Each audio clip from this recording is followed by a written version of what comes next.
Hello, my name is Sam Feltham and welcome to Expert Interviews here on Smash the Fat. With me today is a very, very special person that I've been following for a fair old while now. He is a world triathlon champion, he's a world record holder and also a world-class businessman. It's the Finnish man that lives in California, Sami Inkinen. How you doing, Sami?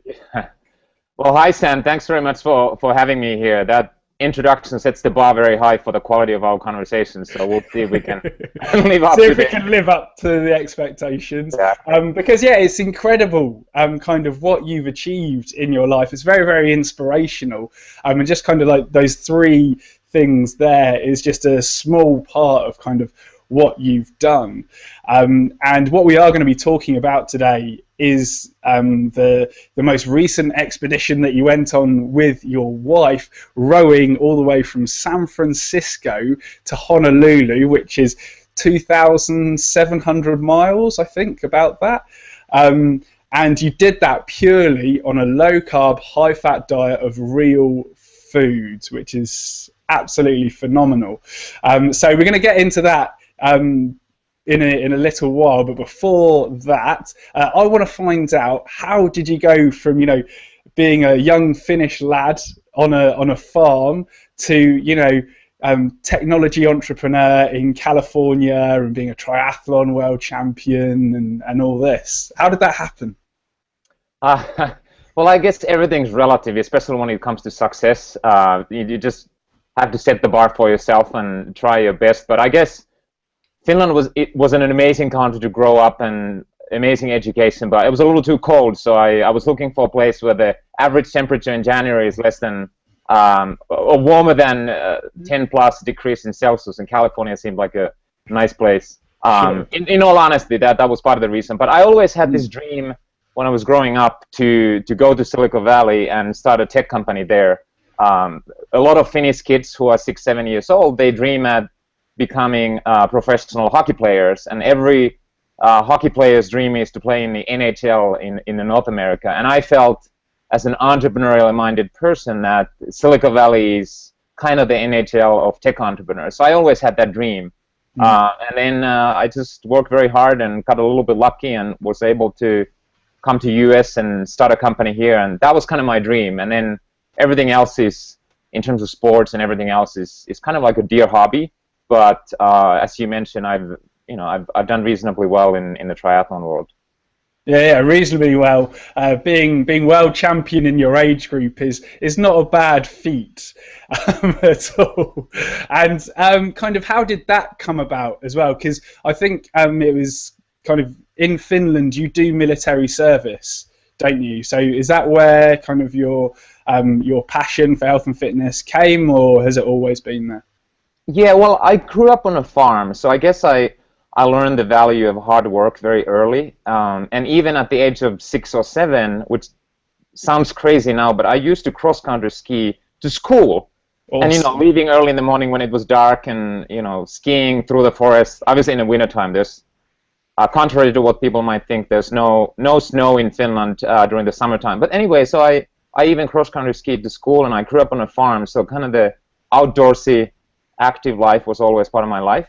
But then I had many, many years that I really didn't do any sort of endurance training. And then when I came to US 2003, so more than 10 years ago, someone encouraged me to try this crazy thing, triathlon, with no swimming background. And I had done some cycling, but I didn't even own a road bike.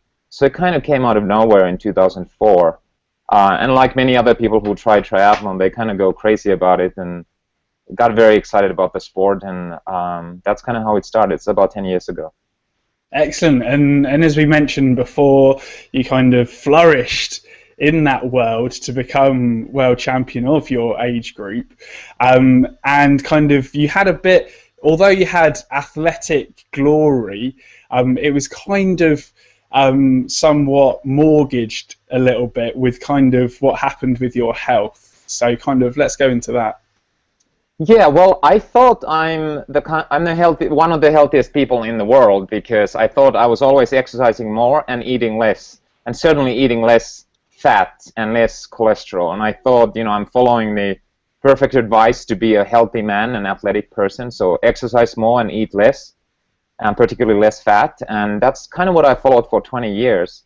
And then I didn't realize the inflammation and nagging injuries and all kinds of other stuff that I now believe came because of my diet. I didn't really see that. But then accidentally, as I was measuring my blood glucose values for performance reasons, I realized that I was basically headed to become a diabetic, and I was strongly pre-diabetic already. So my fasting blood glucose values were just sort of off the chart. And I started questioning, what the hell am I doing?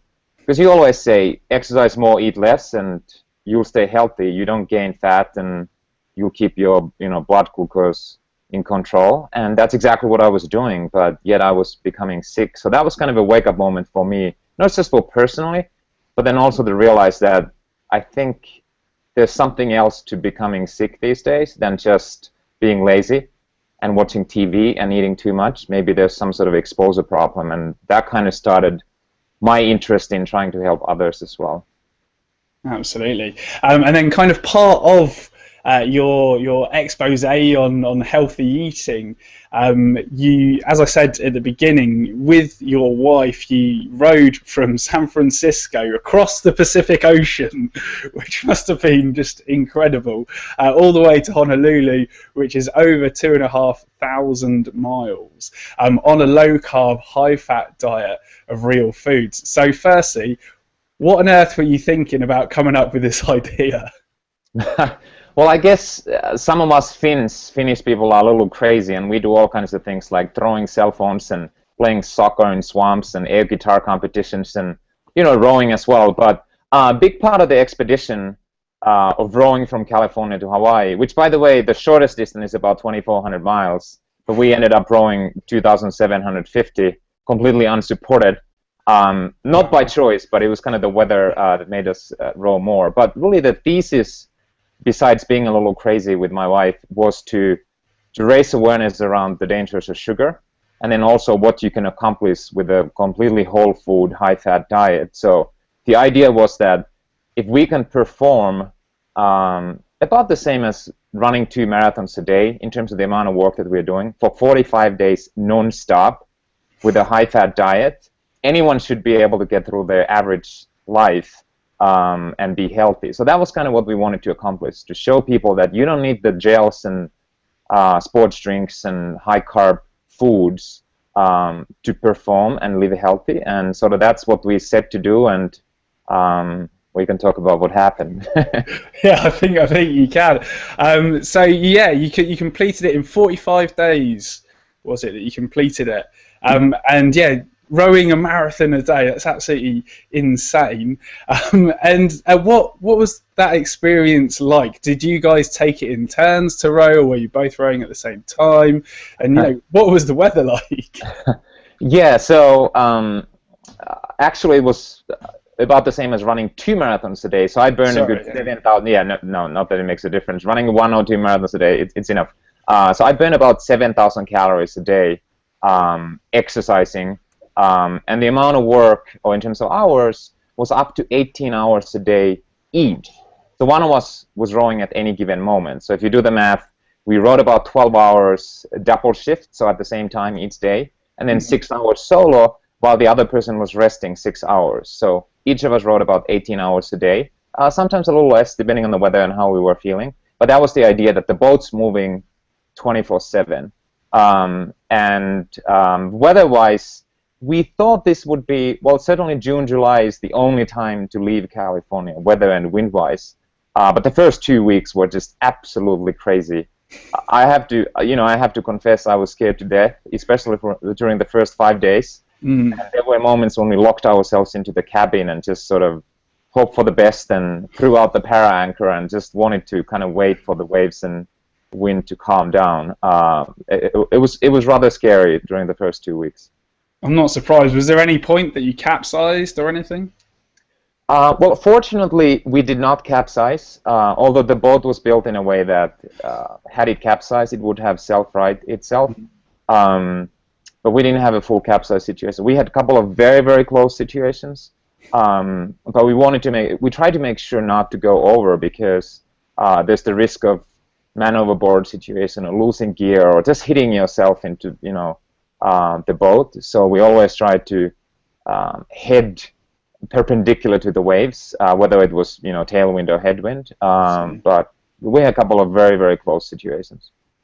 Wow, that's incredible. I mean, I've had my own sort of adventures in the UK. I walked from Land's End to John O'Groats, which is the length of Britain, so kind of South England to northern Scotland, walking a marathon a day for 2 months doing that.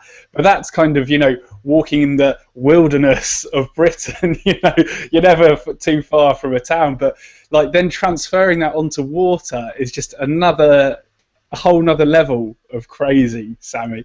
But what I'm sure the listeners really want to find out is what exactly were you eating in a day, and how were you able to do this without any carbohydrates?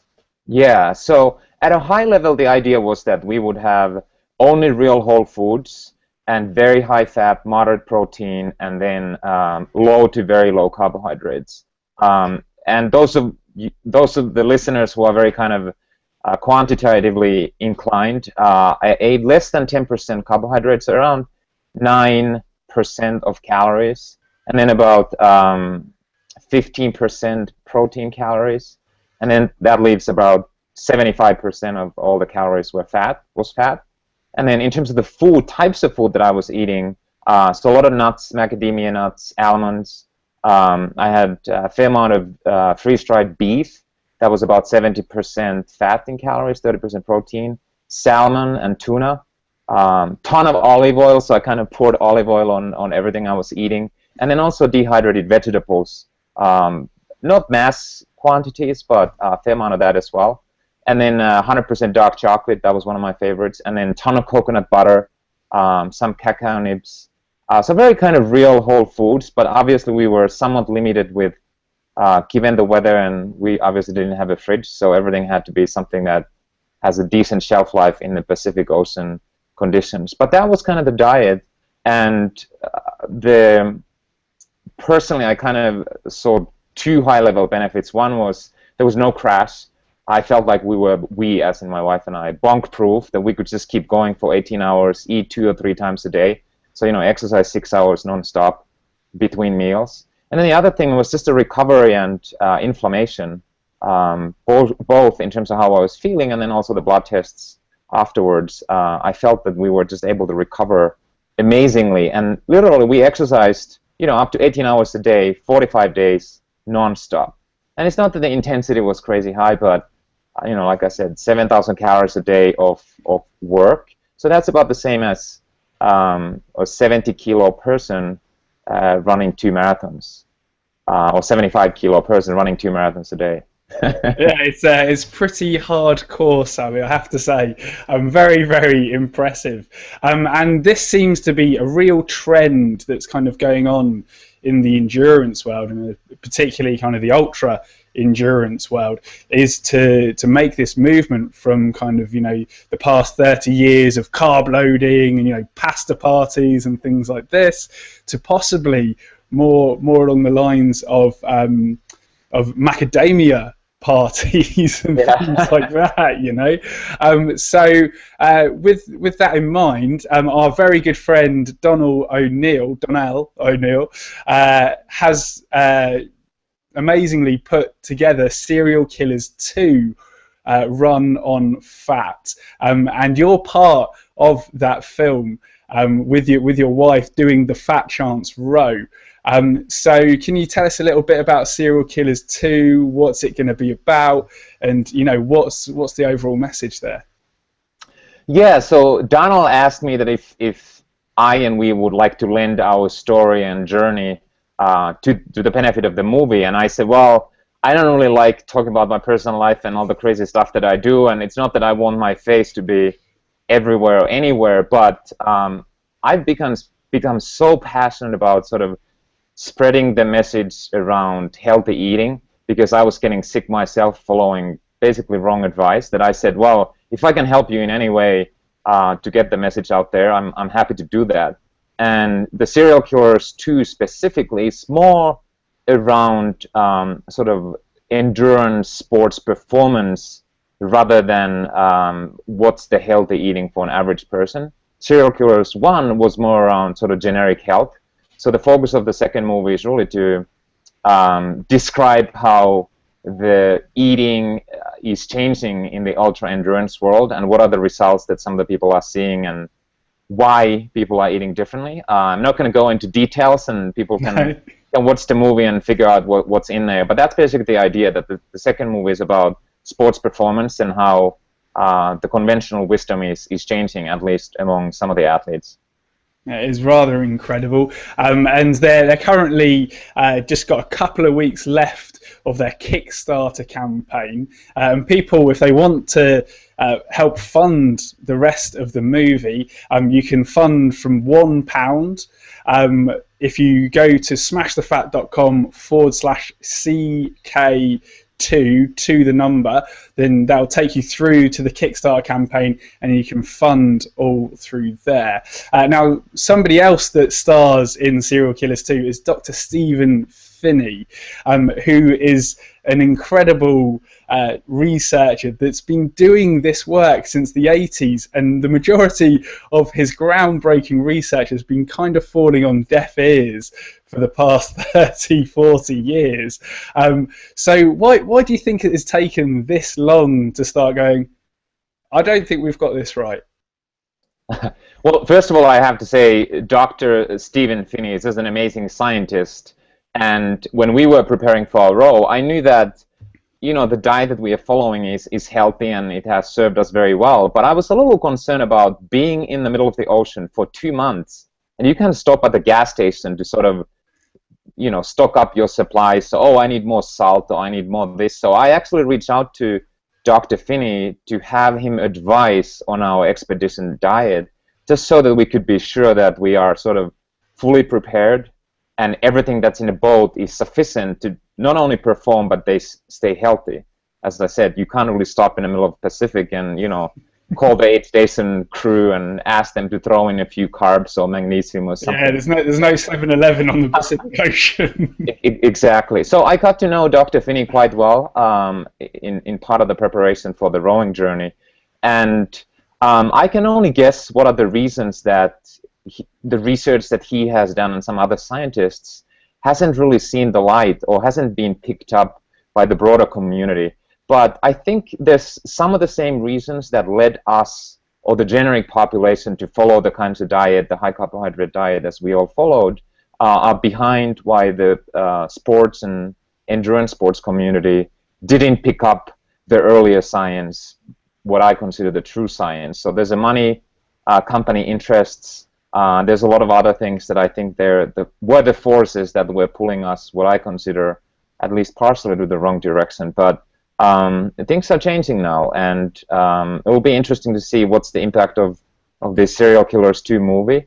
And then not only that, but more importantly, what's the impact of all these ultra-endurance athletes and their changed diets. And as these guys and girls start sharing their stories more publicly, I think there's going to be more and more people who say, holy crap, like what's happening here? Is what I'm eating today actually the best and the healthiest way to eat? So it's going to be very interesting going forward. Absolutely, the next 20 years is going to be very, very interesting, and it does seem that it always starts off with, you know, sports stars, and then it kind of filters down to the general population. And it's really good to hear that people like yourself, elite athletes, are taking these ideas seriously, implementing them, and then seeing the benefits, looking at the data, and kind of, you know, saying, this is kind of a better way to do things. And do you see that kind of races and things like that, that there's a real sort of movement towards that? Well, I'll share 2 stories. So first one was as we were preparing for our row, and this was a non-profit effort. So we raised money for a charity that's really trying to reverse type 2 diabetes and childhood obesity. So it was a charity effort. So there was a pretty prominent PR firm who said, hey, we'd be happy to do pro bono free PR for you guys because this is an amazing cause and we'd like to help. And once they realized exactly what we were about, which was truly to build awareness around the dangers of sugar, they said, "Oh my God, I'm sorry, we just can't work with you guys because one of our largest clients is a sports products company, and we are exactly trying to figure out how we position the company sort of against the real whole foods movement," which was just a sad thing to hear. But this is partially answer to your earlier question that why things haven't changed. So there's a lot of companies whose entire business is around selling processed carbohydrates or sugar in different forms. So anyway, so that's the first story. The second story, which makes me very hopeful, is at least a lot of the endurance events here in Northern California, whether it's 100-mile cycling events or trail runs, you go to these aid stations or the finish and the start areas, and I've been to several events in the last year where there's no packaged commercial carbohydrate sports products at all. So what do they have? They have nuts, boiled eggs, salted potatoes. This was unheard of 5 years ago, and it was all gels and bars and sports drinks. So I think more and more people, the runners and the cyclists, the participants, are actually demanding that the organizers have real whole foods at these events. So that makes me very, very hopeful that there's definitely like a groundswell happening among the endurance sports community. That's wonderful, because this is where the real movement and the change is going to come from. It kind of comes from consumer behaviour, really, doesn't it? So it's great to hear that kind of, all the competitors are like, right, guys, you need to start providing us with real food. If you have gels there, we'll buy gels, but if you have real food there, we'll eat the real food, and then kind of, people will end up healthier, because there's been a lot of sports stars that have kind of developed type 2 diabetes and pre-diabetes, and when a lot of football stars, particularly in the Premiership, or soccer stars for those in the States, as soon as they finish their career, then they seriously pile on the pounds, and then they end up type 2 diabetic or with non-alcoholic fatty liver disease and things like this. So do you kind of see any of that in terms of trying to people trying to educate their fellow athletes on kind of the dangers of using sugar and refined carbohydrates to fuel their exercise, and kind of how to overcome that? Well, I think that among athletes, whether it's recreational or very competitive, let's say professional Olympic level athletes, it always starts from performance. The unfortunate truth is that athletes, particularly those who get their living from sports, even if they retire in a wheelchair, they'd probably be happy to do that. So everyone's very performance driven. Well, fortunately, more and more athletes are realizing that the performance is actually better when they eat real whole foods, and then we can go into the nuances of whether it's a high carbohydrate or high fat diet. So I think it starts from performance, but I don't think health and performance are mutually exclusive. At least my own experience is that when it comes to diet, health and performance actually go hand in hand, because if you stay healthy, you recover faster, you have less injuries. So I'm hopeful that initially the performance-driven mindset drives people towards healthier eating, and then they realize, holy crap, this actually makes me more healthy in general, and then hopefully consequently later down the road when athletes retire, they'll be actually able to live healthier lives afterwards. And I noticed myself, like when I had a month or two off from very regimented training, and when I was on a super high carbohydrate diet, the moment I kind of had put less effort into my self-control, like my weight just popped up, and it was like I had all these crazy food cravings, and it was just nuts. I was like a sugar addict that 1 or 2 months a year when I kind of let my self-control go free, and I'm happy that part of my life is behind my back, and I certainly don't want to go back to it. Fantastic. And then do you see also a better performance in terms of your business life as well? Well, I think so. I hope so.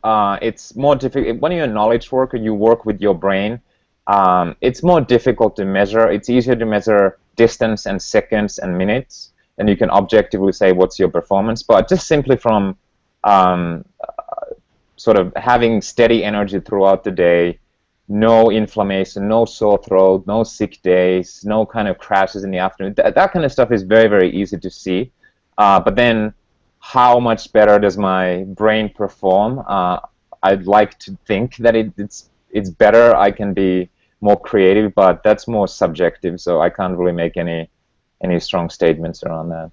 No, but overall, you kind of feel a lot better having, you know, done the whole low fat, high carb, and then to low carb, high fat. Yeah, absolutely. And but my focus has always been twofold when it comes to sports and when it comes to I guess life at the office. Is I'm always focused on two things and not just exclusively one. One is my long-term health, and then two is athletic performance. So I would never do anything that compromises my health or long-term health at the expense of, I don't know, winning a triathlon or something like that. So I've always focused on both of those two things, and the way I'm eating right now, I feel it optimizes both. And like I said, they aren't diet when it comes to health and performance isn't mutually exclusive. In fact, once you figure out your diet that optimizes your health, that's when you perform best.